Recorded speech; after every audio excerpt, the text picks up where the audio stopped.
Girl, stop apologizing. Day 18. The issue for me with this way of thinking is that it feels disingenuous.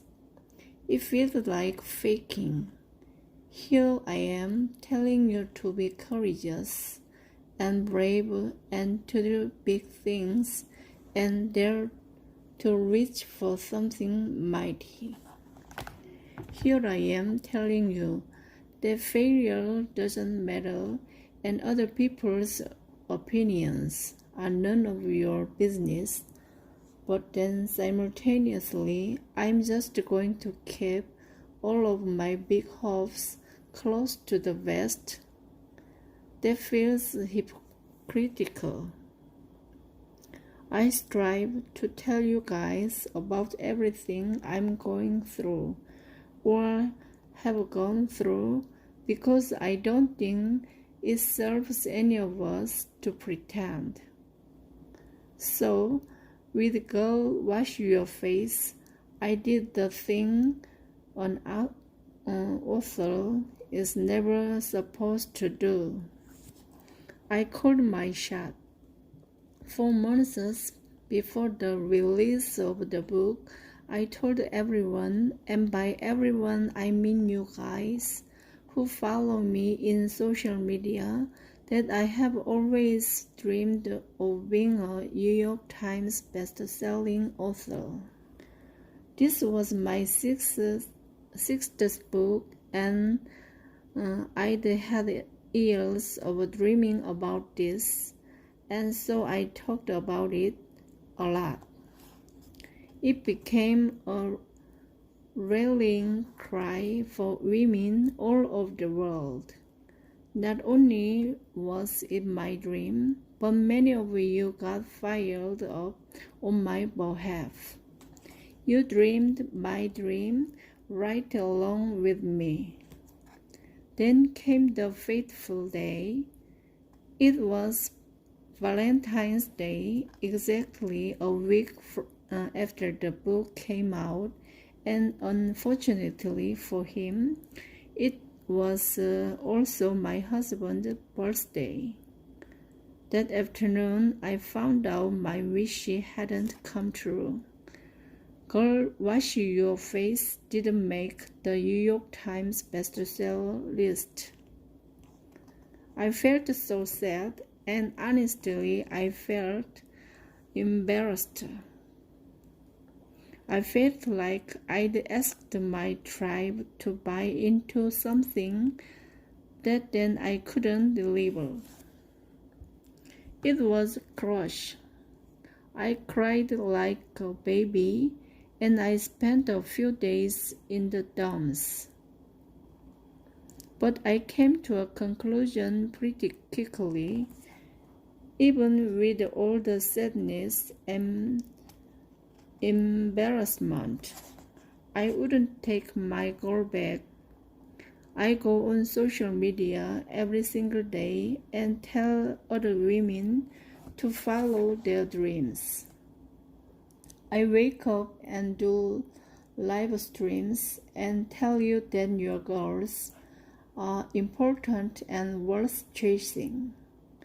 I write over and over again that failure is a part of life. Failure means that you're living. Failure means you're trying. So what kind of a friend would I be if I didn't practice that in my own life? I had called my shot, voiced my big, crazy, audacious dream.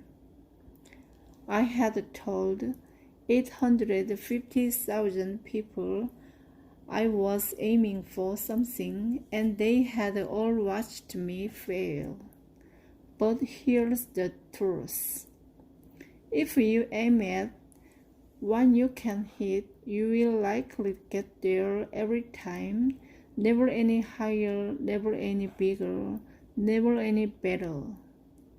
But if you aim far above your own head, even when you fail, you will fly so much higher than you can imagine. I would rather fly. I would rather dream. I would rather fall on my face over and over again. I will continue to tell you what I'm aiming at because I hope that if you watch me fall publicly and stand back up again and again and keep going, then you will think, what if, for yourself. What if you sign up for a marathon? What if you go back to school? What if you start that bakery? What if you quit your job? What if you take up hip-hop dancing? What if you go into ministry? What if you write a book? What if you start a podcast? You have dreams. I know you do. And I also now know that many of you hold back because you're afraid that others will see you stumble. Let them watch. Let them see what grit looks like. Let them see the mistakes. Let them watch the missteps. Let them see you dust yourself off again and again and again and keep going. Do you know how many times I have failed as I've built my business and pursued my dreams over the last 14 years?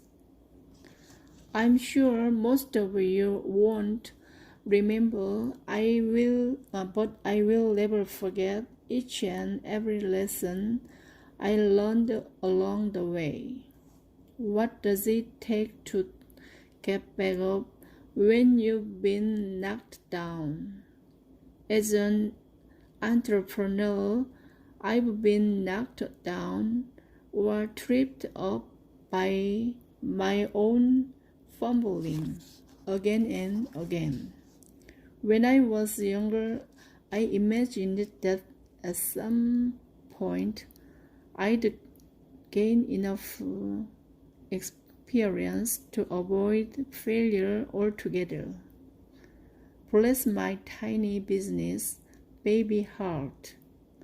This level of success only makes my failures much more public and much larger in scale. Remember that time I launched the chick site in Italy.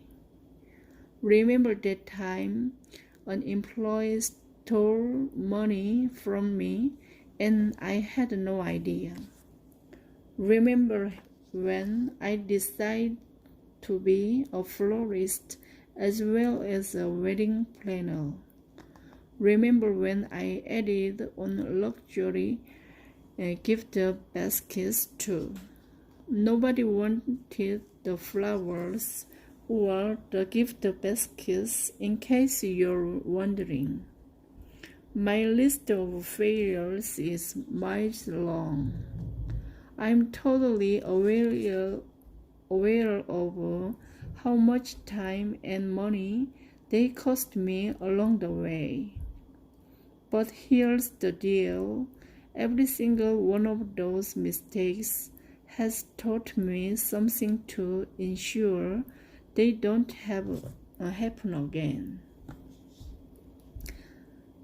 Knowing something great can be mined from the ashes means I don't beat myself up when I don't get it right. It means I stand back up quicker, more determined than ever.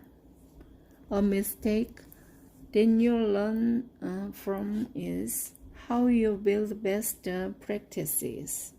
It's only truly a failure when you're so afraid to look at it. Then you can't move forward. If you can't move forward, you will never ever make it across the finish line. 10 weeks after the book came out, the impossible happened. Or maybe not impossible, but unbelievable to me. Girl, Wash Your Face became a New York Times bestseller.